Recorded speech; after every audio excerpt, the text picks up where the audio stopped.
Hey, what's up, everybody? True Boxing here. Thank you for coming back to get hit with the truth. So today we are doing the Inoue versus Doheny Is On video.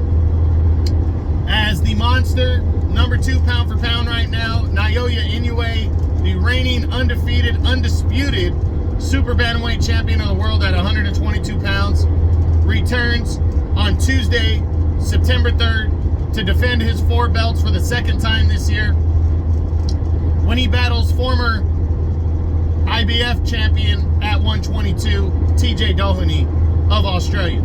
Now, before we get into that, if you could smash the like button, leave a comment, or subscribe to the channel, I really do appreciate any and all support that I can get as I continue to build my channel here. So, I just want to first off start saying that although I'm gonna watch the fight, because you cannot miss a Naoya Inoue fight, I am highly disappointed in the monster for his opponent selection here. He is at the top of his game now. And pretty much ever since he moved up against what's his name? Stephen Fulton. There's, you know, and really, since the second win over Nonito Donaire a couple years back, but really more the Fulton fight, there's been no need for him to take steps back. And I know that's tough when you have Canelo who does it, but Inoue is not yet on Canelo's level worldwide. He's very big in Japan. He's becoming bigger worldwide, but to fight a former champ like Doheny, and I'm understanding the reasoning or excuses, whatever you want to call it, out of Top Rank and Inoue's people, that Doheny is popular in Japan. You know, and granted, I guess, he's won about 2 or 3 fights in a row fighting in Japan. He also won his title controversially back in, I think it was 2019, when he defeated Ryosuke Iwasa in Japan by a controversial decision. A lot of people thought Iwasa won that fight. I was one of those. It was close, but I thought Iwasa won that fight. But Doheny won the belt, became world champion. He went to unified belts to determine the true number 1 later that year against Daniel Roman, and he dropped a close decision, you know, in a good fight between the two. It really was. Better than I thought he was going to put out there. And since then, he's lost multiple fights. He got upset against Inoue Baluta. He lost to Michael Conlon. And I want to say, oh yeah, and then just last year, he lost to undefeated Sam Goodman. And which begs the wonder why Inoue is not fighting his mandatory guys. You had MJ Marajan Akhmadaliev. Maybe not worldwide, or maybe it's not a bigger fight for Inoue, but why not Inoue come to the United States to fight MJ? Or sign a big contract to fight him out in Saudi Arabia somewhere? I mean, get yourself noticed more worldwide. Don't take a step back, because Akhmadaliev is a number 1 ranked contender. And then if you're going to fight an Australian, why not fight the Australian that beat Doheny last year, and then, oh yeah, is also your number 1 contender in 2 of the governing bodies. Sam Goodman decisively defeated Doheny last year and is also the number 1 contender in both the IBF and the WBO. And it wasn't just by beating Doheny.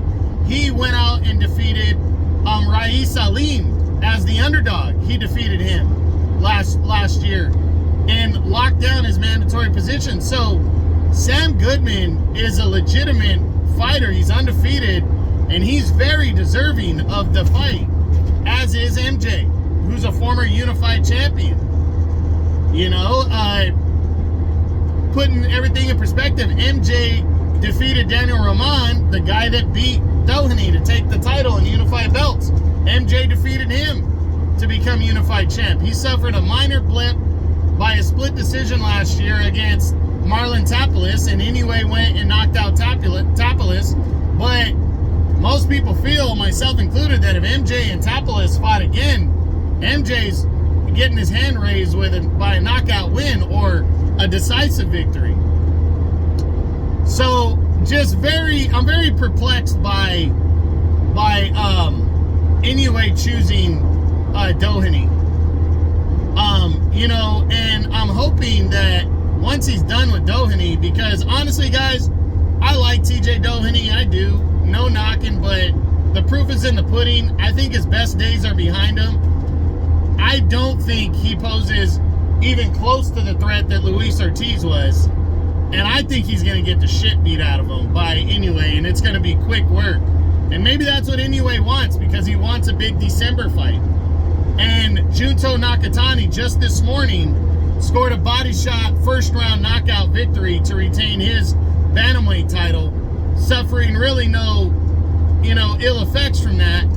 And he's also in the mix for a December showdown in an all Japanese affair. So maybe Inoue is making one last push in Japan, this year to finish out his year in Japan, because he's going to go abroad and fight other guys featherweight and up, and he's planning on going to the United States, maybe Saudi Arabia, maybe, moving on. And he's already accomplished being undisputed, so maybe fighting his mandatories is not a big deal to him. And I can respect that. I just wish, honestly, MJ had his opportunity and he lost, right, to Tapales. Last year, he was undefeated. He would have been absolutely in line for Inoue, and he lost to Tapales, and then Inoue knocked Tapales out. So that is you can't dispute that whatsoever.